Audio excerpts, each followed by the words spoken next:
And we're live. Let's go. Hello. You got the notification. Let's see if I get it. Come on, let's go. Go. Until 1 o'clock. Late minimum at least. So 23 minutes we'll do for the people. Champions League final on Saturday. Did you watch the Conference League? Anyone yesterday? Yes, I did. Did you watch it live or did you catch the highlights? I didn't even catch the highlights. I'm not gonna lie to you. Mateta get the winner. What do we make of Oliver Glasner and the job that he did at Crystal Palace in the end, winning the FA Cup, winning the Community Shield, and signing off with the Conference League after they sold Eze, Elise, Gueye, all in his tenure, and after he announced mid-season, I'm going to leave at the end of the season. Do we give credit to Steve Parish or is it more credit to Oliver Glasner? Is it a bit of both, that the board and manager, they put the differences Oliver Glasner. Why? The first 3 trophies in their history, yeah. And with the backdrop of having to sell all their best players, having the whatever was going on in the background, the noise in the background, right?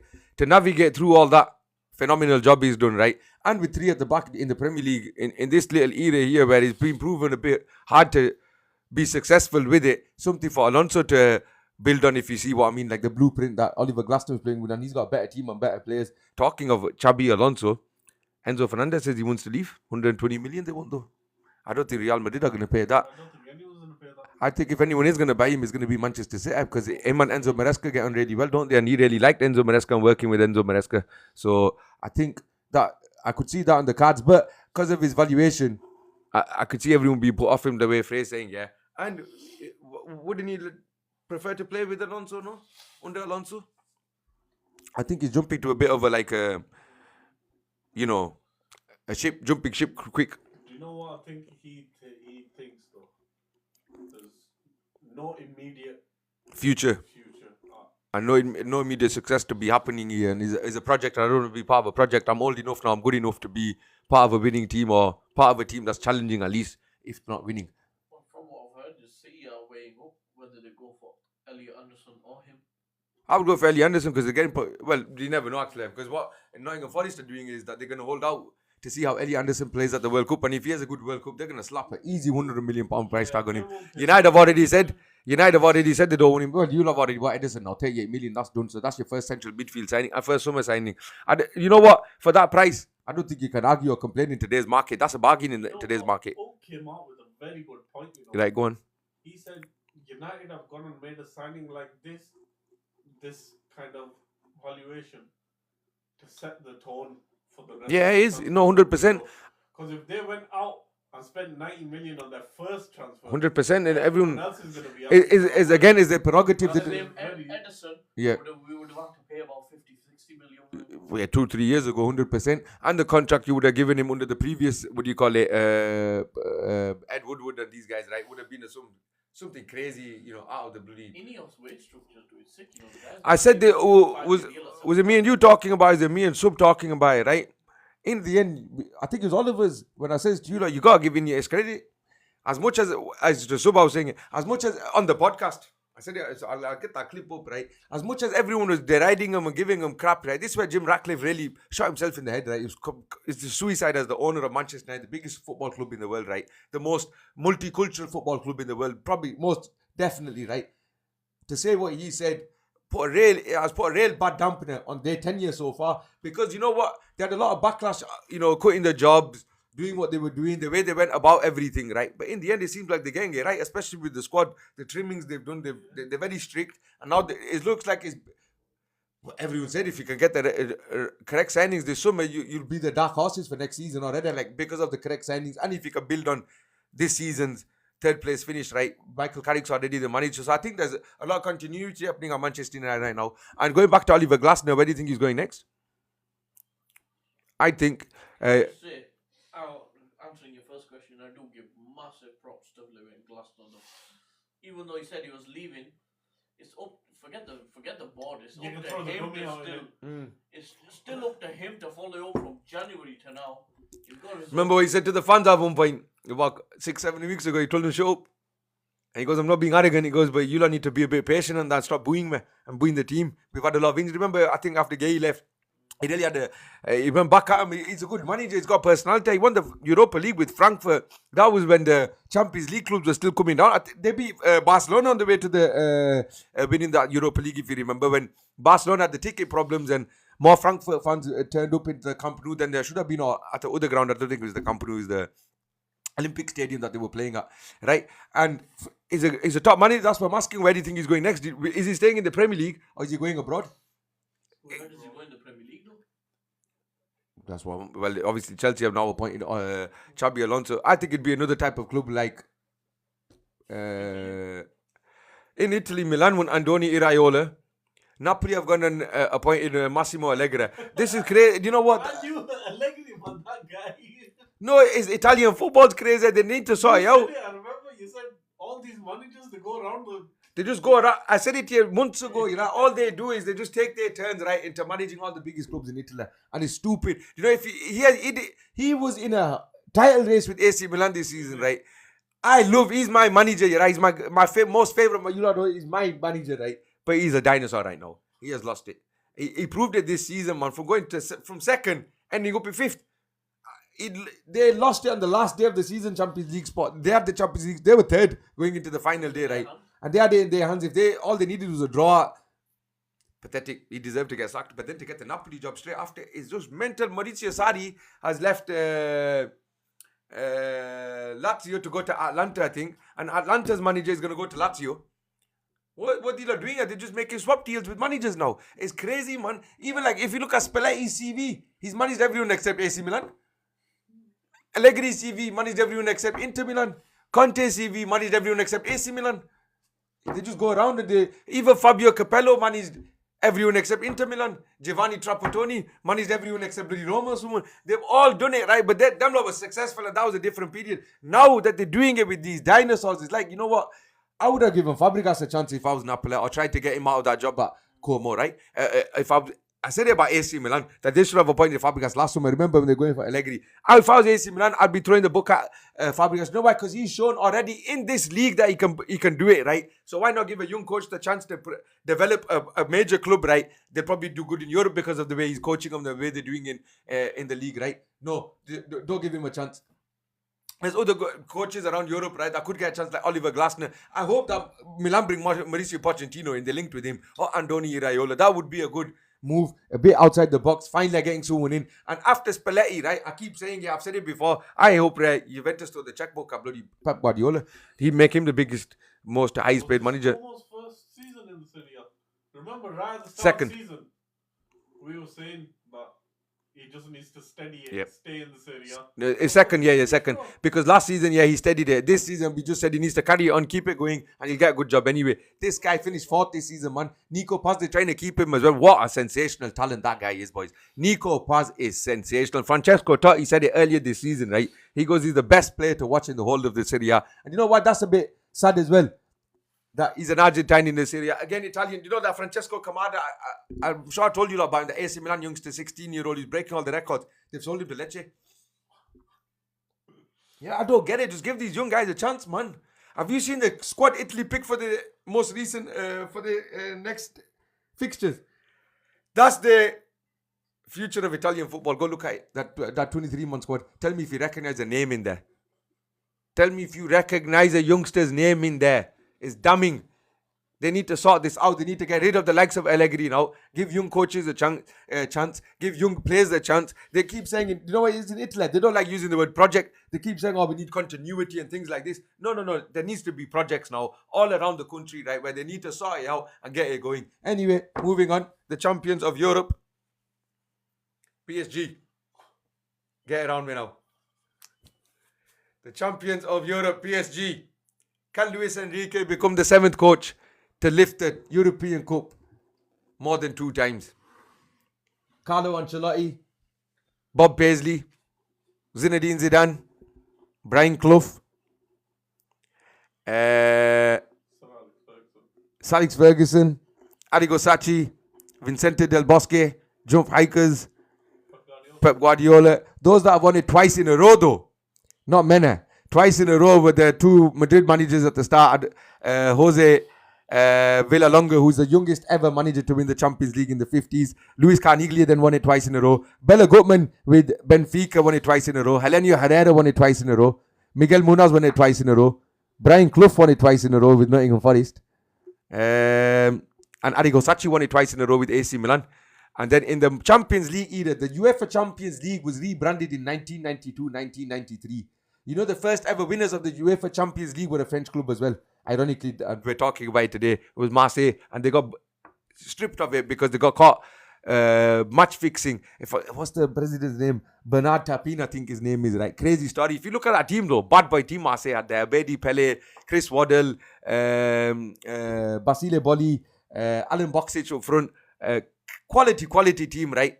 They won the French league as well. But that Marseille team was stripped of the title. They were the first ever team to win the Champions League. Then Barcelona won it in 1992 against Sampdoria at Wembley. And then in 1993, AC Milan won it against... I can't remember who they won it against. No, AC Milan didn't win it in 93. In 94, AC Milan won it against Barcelona. 95, Ajax won it. 96, Juventus won it. 97, Madrid won it. 98, Madrid won it. 97, Dortmund won it. 99, United won it. 2000, Madrid won it. 2000, Bayern Munich won it. 2001. 2000, Madrid won it. 2001, Bayern Munich won it. 2002, Real Madrid won it. 2003 was AC Milan. 2004 was Porto. 2005 was Liverpool. 2006 was Arsenal. 2007 was...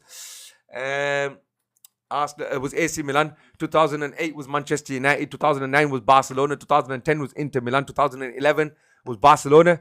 2012 was Bayern Munich.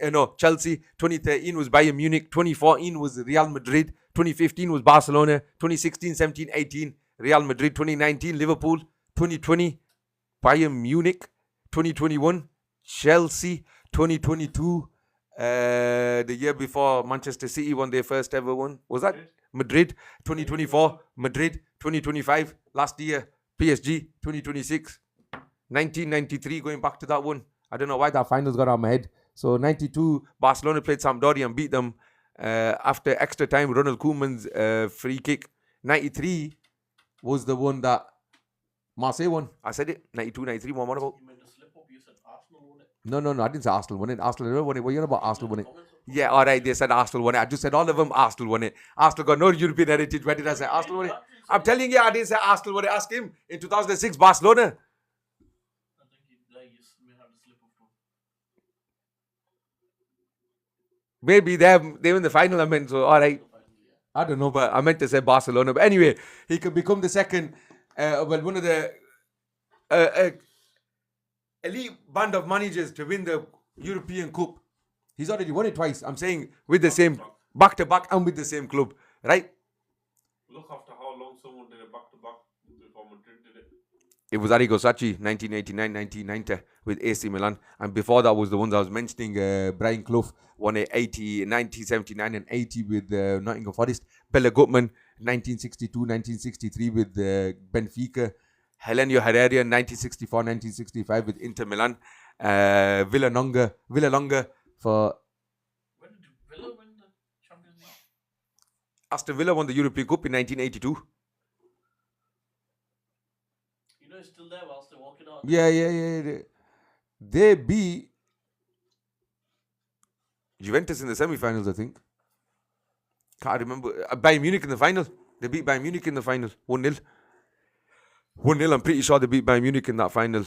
In 79, in 78, or I think it was 75 or 76, Brian Clough took Derby County to the European Cup semi-finals. That's before he won it with Nottingham Forest. That's what got his whole thing right.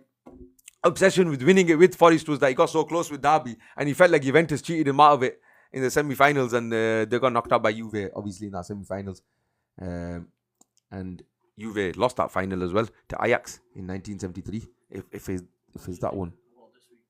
This weekend's final, PSG for me. I predicted that they would be the champions at the start of the season, if you remember, when my Champions League prediction I was giving them. I couldn't see past them this year. Their team's the strongest, the youngest. This team that is building now, where would you rank it in the all-time European great sides, Champions League great sides? You got Barcelona's Pep Barcelona. You got Zidane's Madrid, Mourinho's Inter Milan, if you like. Carlo Ancelotti's AC Milan for sure. Yolo's 1990. I'd say Yolo's 08 seem better than 99 in Champions League. You could put your 99 team in there as well, why not? And then you've got, they're the main ones, and I'd say Bayern Munich, that 2013 Bayern Munich team, wow, what a juggernaut of a team that was, man. Not a lot of people talk about that team, boys. That team, Was that Robin and anybody, when they beat Barcelona, you lot and Barcelona 8-2, I think, innit? They slapped Barcelona, right? And Ribery, when he flaws Messi and that little dribble, they proper slap Barca, like every single player was slapping every single Barca player. And I think it was Schweinsteiger that said that was the year that they finally clocked onto the way Xavi and Iniesta play, right? And they got another man in midfield. They went in a bit stronger, more physical with them. And it worked for them, obviously. So, there we go. I think that PSG will win this final 3-1. Arsenal's attack, like I was saying to Sub when they played Burnley, is a bit of a blunt attack, let's be real. You know, They've got empty Glock up front. I don't know if you could say it's an empty Glock in that sense. He's reached 20 goals, man. No, do you know what I say about, I think he's doing a good job. Will he get the service that he needs? Shall I tell you something though? I reckon if Arsenal have got any chance, they have to start without Glock up front. No, I think I think both of them need to start. You know why? Gyökeres causes a lot of problems, man. And that is, you know what? That goes under the radar. He causes a lot. And not just running in behind, chasing after lost causes, chasing after the defenders when they bring in the ball out. He puts a lot of pressure on, right? And I think that could cause PSG a lot of that's where PSG could be put under pressure because they like playing out from the back. They like playing their football. They're expansive team. So I think I would start Gyökeres and Havertz. I would not start Martin Odegaard. That's who I wouldn't start. That is that, but then, you know how Gyökeres against Atletico was like on the lines holding it up. He's not gonna be able to do that against Possibly he won't, but that's what I'm saying. He's off the ball. That's his strength as well in Europe, in Champions League. Other than that, I don't see anyone there, in the Arsenal attack that's really going to cause problems, right? Other than Not playing on both, I do agree with you. Odegaard has to not start. Trossard's got the X factor. He does have an X factor about him, right? I don't know if he's got it in these big European games, like big European, like this is Champions League final. This would go to show. Havertz, we know, we've already said it. I've said it before. He's got the clutch gene, this guy, right? He has got the clutch gene. He's always there in big moments. He got the goal for him that won him the title, more or less, against Burnley. He got him the goal that got him to the semi-finals against Sporting, and then got into the final against bloody Atletico as well, didn't I? I'm sure he scored against Atleti as well.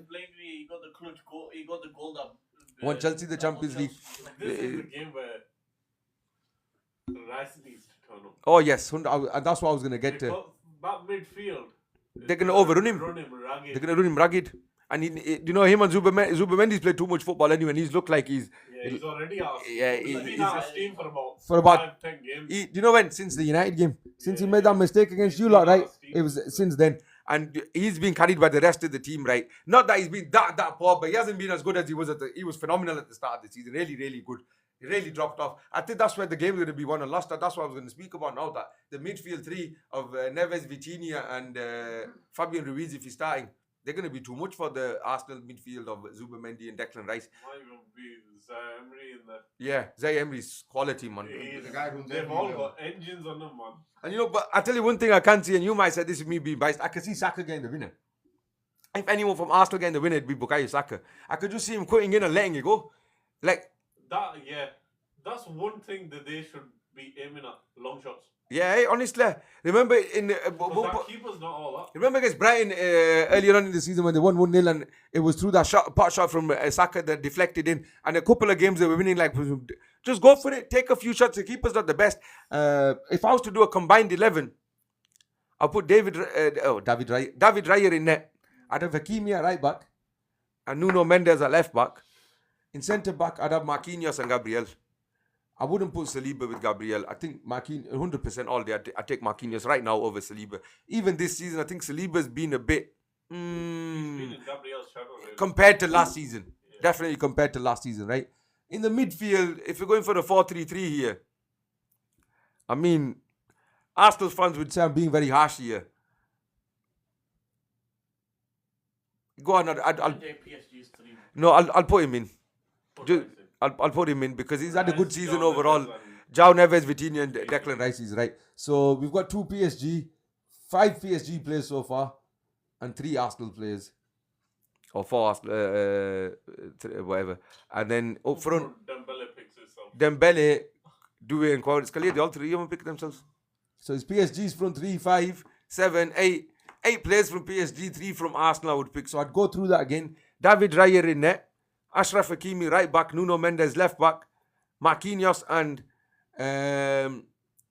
Gabriel. And you know what? Even this season, in the Champions League, I think that William Pacho's been better than Marquinhos, in my opinion, personally. I'm only going to give it to Marquinhos because of the guy that he is, the captain of the club, everything he's been through, he's still there. What a guy, man, to go through everything. He deserves it the most from everyone there, right? So I put Marquinhos in my team. And then in the midfield, Declan Rice at the base with Vitinha and João Neves. Up front, obviously, the Ballon d'Or winner, Ousmane Dembele, Kvaratskhelia, and Desiree Doué. Desiree Doué, who I told last season. Doué on the soccer? Yeah. Last season Champions League final, man of the match winner as well. And in the Champions League, in the Champions League against Bayern Munich, what Doué was doing. It was silly, man. He's silly up front. That was silly, those skills he was doing on the right wing in the second half. Have you seen how PSG have been preparing for Arsenal? No. So you know them rugby, some of them rugby runs, well, what do you Mannequins. say? Yeah, no. So you know how rugby... Oh, when they go into a shoulder and yeah. They're doing the rugby tackling. Oh, right. No, but... Corners, because that's where obviously Arsenal got their chance to win it, innit? Corners. You don't remember, right?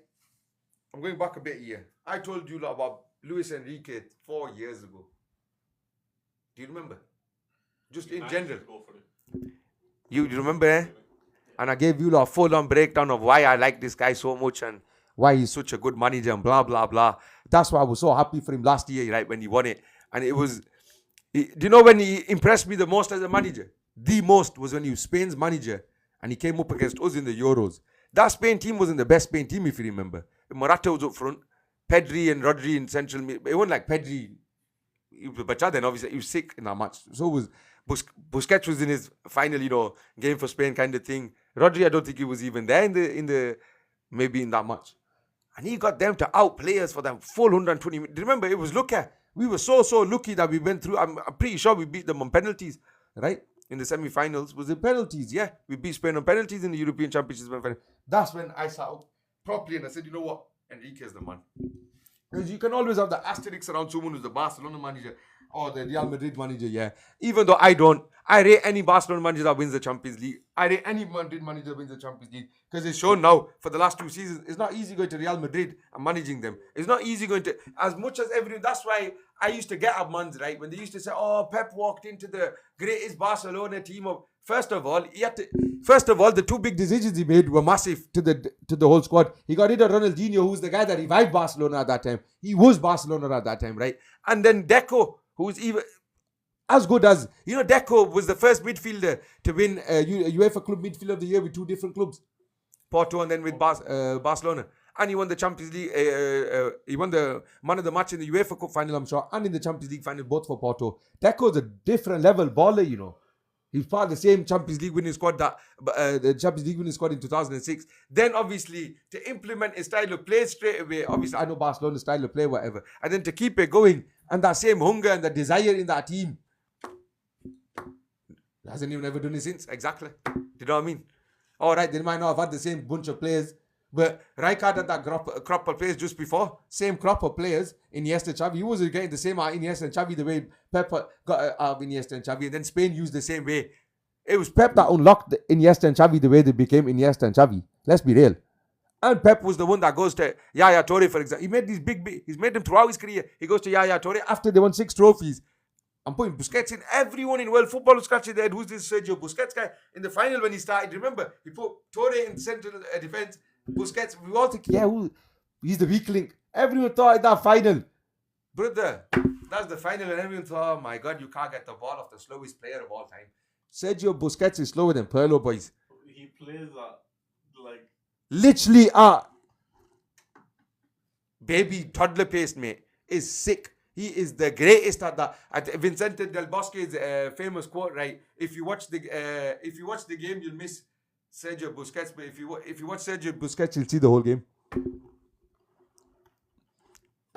Busquets was the man. So good, boys, man. You know that fake that he had in his locker was insane. The fake. There's one even at Old Trafford when they played you lot, where isn't it every time on the edge of his own box, that cheeky guy, the ball's bouncing and he's gonna like volley it, and Fernandes does this and he just chips you over Fernandes. He was so good at that, pretending to pass it and dragging it back, and his back heels, his 360s, so good, man, so good. Sergio Busquets technically. Greatest assist of all time as well. Is that, yeah, come on, he goes. Do you know what? Why is that? Do you know what? That's the greatest assist. He understood the mission. He understood who's running onto it. Just Leo's coming, mate. Anyone else may have, maybe thought, I'll take a little touch. I'll run a bit forward myself, get my. Busquets is not bad. Busquets is not bad. He does none of that, man. If you watched him play, he would take a touch and he would look for the 5-yard pass, literally to his centre back, give it back. Go to Xavi now. You lot go. You lot pass it. You don't need. And if you need me, I'm behind you. I'm there. I'm at the base. I'm holding it all together. He was Makelele after he perfected the Makelele role. Honest to God, he perfected the Makelele role because Makelele had a lot of technical ability. I think a lot of people don't understand this because he wasn't a good goal scorer. Remember, they all took make out of him when he got only. That was the final day of the season when they made him take the penalty and he misses and he scores the rebound in it. It was a running joke. Very good technically, though, man. Very, very good technically, this guy. He was the original Rodri, like I'm saying, Busquets. Rodri, is he leaving? Possibly. He's the one that Madrid are getting, not Enzo. There you go. That's what I'm trying to say to you. Cheaper option? He will be in the end, yeah. He will be in the end. He could end up bankrolling the Enzo move too. Manchester City in that sense. Oh, he's 31. Is he 31 now? Rodri, Wow. Still. In his prime, in that sense. But Because they go against. he's not the same since the ACL, 100%. Nobody ever is. They go against what Madrid are like. Their transfer policy at the moment. Oh, he's 29. I was thinking now over there, yeah. They'll sign him. They need someone like him. You're right, he's going against the policy. And let's finish off. Who do you think's winning the Madrid presidency? Have you seen that new guy? Enrico Riquelme, is his name Enrique Riquelme? He said he wants to build a paddle car. Florentino Perez doesn't want to go into debate with it. Florentino Perez goes there. This guy. Last time he went into debate, he lost. No, but Perez come out fighting. Have you seen what he said? He goes, how can the president of Real Madrid take a bank loan of 54 million out? He goes, explain the bank loan first. Where's your own money? Even though Perez himself bankrolled the whole club on bank loans. First time in Spain's history. There's no Real Madrid players in the squad. Dean Houston was the biggest absentee. I thought he might have made it, but. And Danny Carvalho, I'm surprised. I thought if Danny Carvalho gets fit, right, he'd make it though. In his final game, the guy looked injured. Yeah, that was the thing. Yeah. That was it. First ever time, yeah. Spain will be all right. As long as they get Nico and Lamine fit enough and playing well enough. Not just that, they passed fitness test. No. Actually get him. Like we've seen that with Rooney in so many World Cups. He passed the fitness. Then you don't see the best of him. Ronaldo at the 2014 World Cup in Brazil, that's when he had that tendonitis and he had to change his whole game. He was non-existent at World Cup, if you remember, because coming in with the injury is not easy, man. Because your mind's obviously going to be on that. What did the chat say about the PSG game? They didn't say anything. They said Arsenal's attack is corners and throw-ins. Can't disagree. Right, that's what's done.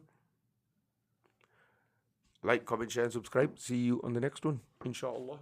PSG is in the box.